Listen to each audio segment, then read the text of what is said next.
Imaginez, on est lundi matin, vous êtes à la machine à café avec des collègues, et il y en a un qui lance. Alors vous avez fait quoi ce week-end? Une question banale, anodine. Ou pas. Car pour une personne homosexuelle ou bisexuelle qui n'aurait jamais évoqué sa vie affective auparavant avec ses collègues, cette question est tout sauf anodine. Elle peut même être une source de stress importante ou de malaise.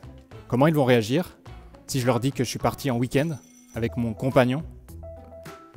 Est-ce que ça va jeter un froid dans l'équipe? Est-ce que je vais être mis à l'écart? Et si mon chef l'apprenait? Est-ce que ça aurait un impact sur ma carrière? Est-ce que mon contrat va être renouvelé? Et pour les professeurs, cela peut prendre une toute autre ampleur. Comment vont réagir les élèves si jamais ça s'ébruite? Et les parents d'élèves? Et ma matière qui est en option? Est-ce qu'elle sera encore choisie? Est-ce qu'il y a un risque pour mon poste? Pour certains, certaines, ces questionnements dureront une seconde, le temps d'une hésitation, et puis ils se jetteront à l'eau, parce qu'ils ont confiance en eux, en leurs ressources, en leurs collègues. Pour d'autres, ça durera des semaines, des mois, voire des années. Pendant tout ce temps, ils et elles s'inventeront une vie plus présentable, pour ne pas prendre de risques. Ils et elles ne feront pas valoir certains de leurs droits, comme des congés, en cas de Pacs ou de mariage. Ils et elles porteront cette charge mentale supplémentaire de ne rien laisser paraître, diminuant d'autant leur disponibilité pour leur mission ou leur bien-être. Ces questionnements, ce sont également ceux d'une personne trans qui se demande si c'est le bon moment pour demander à changer de prénom et qui se demande comment ça va être accueilli. Ou bien ceux d'une personne non-binaire qui aimerait bien qu'on s'adresse à elle d'une autre manière que monsieur ou madame et qui n'ose pas en parler. Ces questionnements, ils ne devraient plus exister.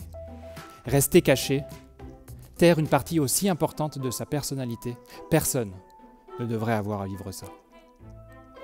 L'Académie de Grenoble, premier employeur sur ces 5 départements, se doit de montrer l'exemple, se doit de donner des gages que nous pouvons tous et toutes avoir confiance dans le soutien de l'institution par rapport à notre orientation sexuelle ou notre identité de genre.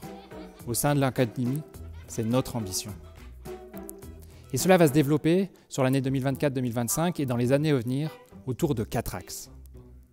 Créer un environnement inclusif pour les personnes LGBT+, veiller à une égalité de droits et de traitement, soutenir les agentes et les agents victimes d'actes ou de propos discriminatoires, mesurer les avancées réalisées et partager les bonnes pratiques. Un plan d'action diversité devra être élaboré, incluant cette thématique bien sûr et d'autres, comme le handicap ou le racisme.